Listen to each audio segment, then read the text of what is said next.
তব কথামৃতম তপ্ত জীবনম কবিভিরিতম কলমশাপহম শ্রবণমঙ্গলম শ্রীমদাততম ভুবি গৃহন্তি যে ভুরিদা জনা।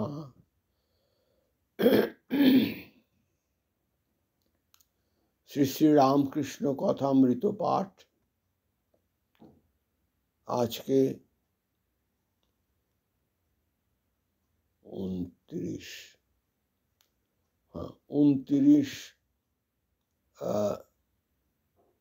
জানুয়ারি 2025 বুধবার।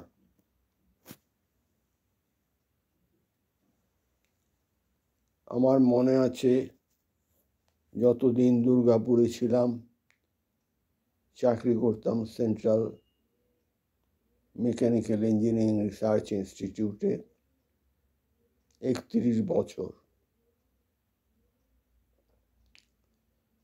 ছিলাম সেখানে দুর্গাপুরে, পশ্চিমবঙ্গে। সেখানে যে শ্রীরামকৃষ্ণ বিবেকানন্দ সেবাশ্রম রয়েছে, চমৎকার পরিবেশ এবং মন্দির। প্রতি বুধবার আরতির পর সেখানে শ্রী শ্রী রামকৃষ্ণ কথামৃত পাঠ করার আমার সুযোগ হয়েছিল 20 বছর। 1984 সাল থেকে 2004 পর্যন্ত, যতদিন রিটায়ার না করলাম। আজকেও বুধবার, ইচ্ছে হচ্ছে কথামৃত পাঠ করি একটু। আমার এই অবস্থার পর কেবল ঈশ্বরের কথা শুনবার জন্য ব্যাকুলতা হতো। কোথায় ভাগবত, কোথায় অধ্যাত্ম অর্থাৎ অধ্যাত্ম রামায়ণ, কোথায় মহাভারত খুঁজে বেড়াতাম। এনেদার কৃষ্ণ কিশোরের কাছে অধ্যাত্ম শুনতে যেতাম। কৃষ্ণ কিশোরের কি বিশ্বাস, বৃন্দাবনে গিয়েছিল, সেখানে একদিন জল তৃষ্ণা পেয়েছিল। কুয়ার কাছে গিয়ে দেখে একজন দাঁড়িয়ে রয়েছে। জিজ্ঞাসা করাতে সে বললে, আমি নীচ জাতি, আপনি ব্রাহ্মণ, কেমন করে আপনার জল তুলে দেব? কৃষ্ণ কিশোর বললে, তুই বল শিব, শিব শিব বললেই তুই শুদ্ধ হয়ে যাবি। সেই শিব শিব বলে জল তুলে দিলে। এমন আচারী ব্রাহ্মণ, সেই জল খেলে। কি বিশ্বাস! এরেদা অর্থাৎ আরিয়াদহ, দক্ষিণেশ্বরের আরিয়াদহ, এরেদার ঘাটে একটি সাধু এসেছিল। আমরা দেখতে যাব ভাবলুম। আমি কালীবাড়িতে হলধারীকে বললাম, কৃষ্ণ কিশোর আর আমি সাধু দেখতে যাব, তুমি যাবে? হলধারী বললে, একটা মাটির খাঁচা দেখতে গিয়ে কি হবে? হলধারী গীতা বেদান্ত পড়ে কিনা, তাই সাধুকে বললে মাটির খাঁচা। কৃষ্ণ কিশোরকে গিয়ে আমি ওই কথা বললাম। সে মহা রেগে গেল আর বললে, কি হলধারী এমন কথা বলেছে যে ঈশ্বর চিন্তা করে, যে রাম চিন্তা করে, আর সেই জন্য সর্বত্যাগ করেছে, তার দেহ মাটির খাঁচা। সেই জানে না যে ভক্তের দেহ চিন্ময় হয়। এত রাগ। কালীবাড়িতে ফুল তুলতে আসতো হলধারীর সঙ্গে দেখা হলে মুখ ফিরিয়ে নিত, কথা কইবে না। আমায় বলেছিল, পৈতিটা ফেললে কেন?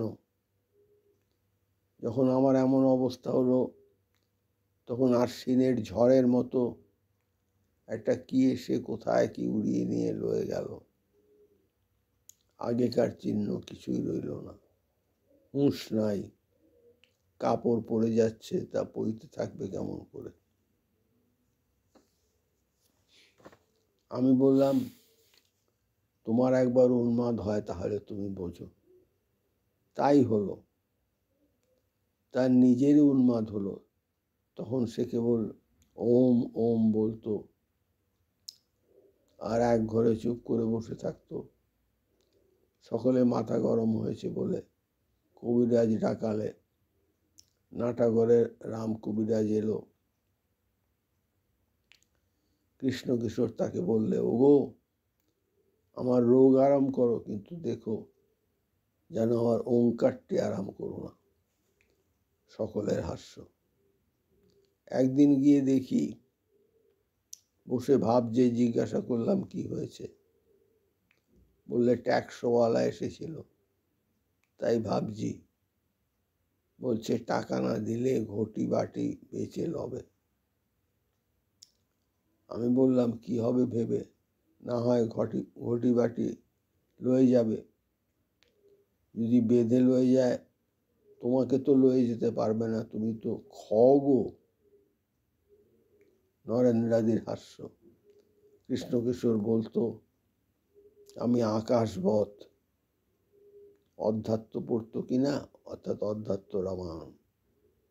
মাঝে মাঝে তুমি বলে ঠাট্টা করতাম। এসে বলতাম, তুমি ট্যাক্স তোমাকে তো টানতে পারবে না।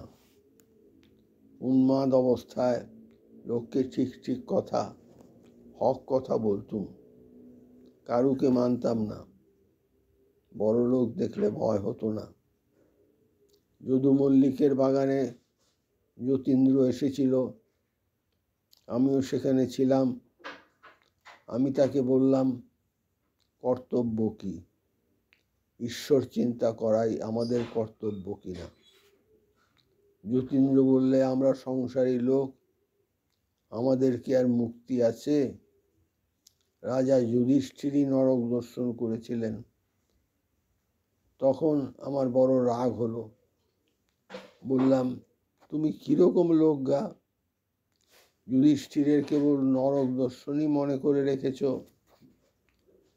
যুধিষ্ঠিরের সত্য কথা, ক্ষমা, ধৈর্য, বিবেক, বৈরাগ্য, ঈশ্বরে ভক্তি, এসব কিছু মনে হয় না? আরো কত কি বলতে যাচ্ছিলাম, হৃদয়ে আমার মুখ চেপে ধরলে। যতীন্দ্র একটু পরেই আমার একটু কাজ আছে বলে চলে গেল। অনেক দিন পরে কাপ্তেনের সঙ্গে সৌরীন্দ্র ঠাকুরের বাড়ি গিয়েছিলাম। তাকে দেখে বললাম, তোমাকে রাজা টাজা বলতে পারবো না, কেননা সেটা মিথ্যে কথা হবে। আমার সঙ্গে খানিকটা কথা কইলে। তারপর দেখলাম সাহেব টাহেব আনাগোনা করতে লাগলো। রজগুণী লোক, নানা কাজ লয়ে আছে। যতীন্দ্রকে খবর পাঠানো হলো। সে বলে পাঠালো, আমার গলায় বেদনা হয়েছে। সেই উন্মাদ অবস্থায় আর একদিন বরানগরের ঘাটে দেখলাম জয় মুখুজ্জে জপ করছে, কিন্তু অন্যমনস্ক। তখন কাছে গিয়ে 2 চাপ্পড় দিলাম। একদিন রাসমণি ঠাকুর বাড়িতে এসেছে। কালী ঘরে এলো, পূজার সময় আসতো, আর 2-1টা গান গাইতে বলতো। গান গাচ্ছি, দেখি যে অন্যমনস্ক হয়ে ফুল বাজছে।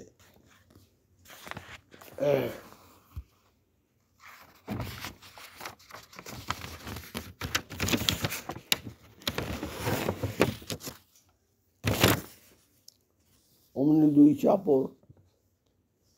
তখন ব্যস্ত সমস্ত হাত জোর করে রইল। হলধারীকে বললাম, দাদা এ কি স্বভাব হলো, কি উপায় করি? তখন মাকে ডাকতে ডাকতে ওই স্বভাব গেল। মথুরের সঙ্গে তীর্থ 1868, কাশীতে বিষয় কথা শ্রবণে ঠাকুরের রোদন। এই অবস্থায় ঈশ্বর কথা বই আর কিছু ভালো লাগে না। বিষয়ের কথা হচ্ছে, শুনতে বসে বসে কাঁদতাম। মথুরবাবু যখন সঙ্গে করে তীর্থে রয়ে গেল, তখন কাশীতে রাজাবাবুর বাড়িতে কয়দিন আমরা ছিলাম। মথুরবাবুর সঙ্গে বৈঠকখানায় বসে আছি, রাজাবাবুরাও বসে আছে। দেখি তারা বিষয়ের কথা কইছে, এত টাকা লোকসান হয়েছে, এইসব কথা। আমি কাঁদতে লাগলাম। বললাম, মা কোথায় আনলে? আমি যে রাসমণির মন্দিরে খুব ভালো ছিলাম, তীর্থ করতে এসেও সেই কামিনী কাঞ্চনের কথা, কিন্তু সেখানে দক্ষিণেশ্বরে তো বিষয়ের কথা শুনতে হয় নাই।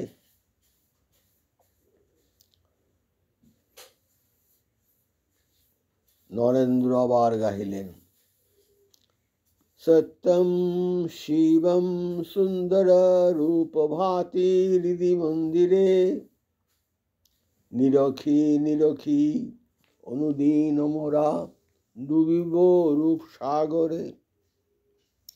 সেদিন কবে হবে দীনজনের ভাগ্যে নাথ, জ্ঞান অনন্ত রূপে পশিবে নাথ মম হৃদে। অবাক হইয়ে অধীর মন শরণ লইবে শ্রীপদে, আনন্দ অমৃত রূপে উদিবে হৃদয় আকাশে। চন্দ্র উদিলে চকর যেমন ক্রীড়য়ে মন হরষে। আমারও নাথ তুমি কবে, তুমি তেমনি করে মাতিব তব প্রকাশে। শান্তং শিব অদ্বিত রাজচরণে, বিকাইবে হয়ে প্রাণ সখা সফল করিব জীবনে। এমন অধিকার কোথা পাববার, স্বর্গভোগ জীবনে সশরীরে। শুদ্ধম পাপবিদ্ধং রূপ এড়িয়ে নাথ তোমার, আলোক দেখিলে আধার যেমন যায় পলাইয়া সত্তর, তেমনি নাথ তোমার প্রকাশে পাইবে পাপ আধার। ওহে ধ্রুবতারা সমহৃদে, জ্বলন্ত বিশ্বাসে জালি দিয়ে দীনবন্ধু পুরাও মনের আশ। আমি নিশিদিন প্রেমানন্দে মগন হইয়ে, হে আপনারে ভুলে যাব তোমারে পাইয়ে হে। সেদিন কবে হে, সেদিন কবে হে। নরেন্দ্র কীর্তন গাহিলেন, খোল বাজিতে লাগিল। চিন্তয় মম মানস হরি, চিদ ঘন নিরঞ্জন।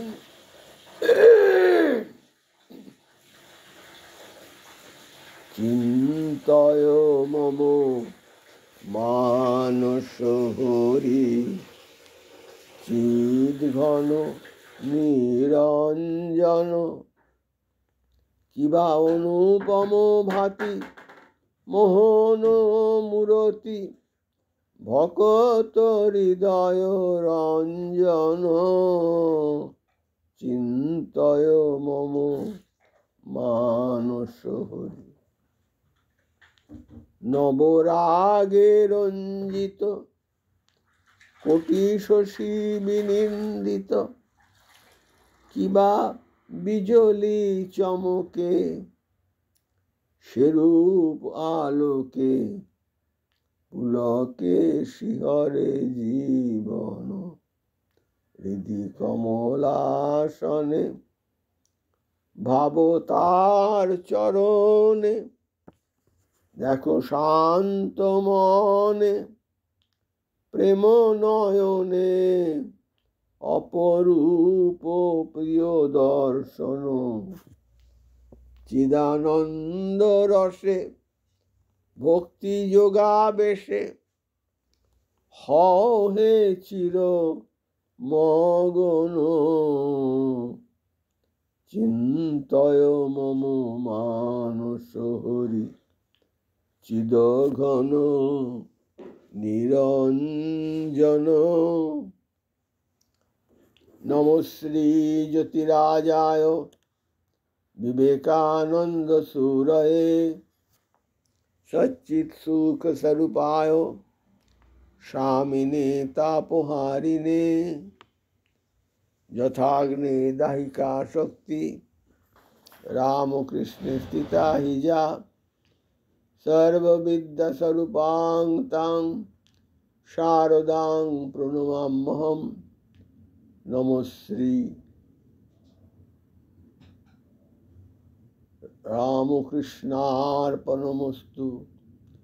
ওং স্থাপকায় চ ধর্মস্য সর্বধর্মস্বরূপিণে অবতার বরিষ্ঠায় রামকৃষ্ণায় তে নমঃ। ওম শ্রী রামকৃষ্ণার্পণমস্তু।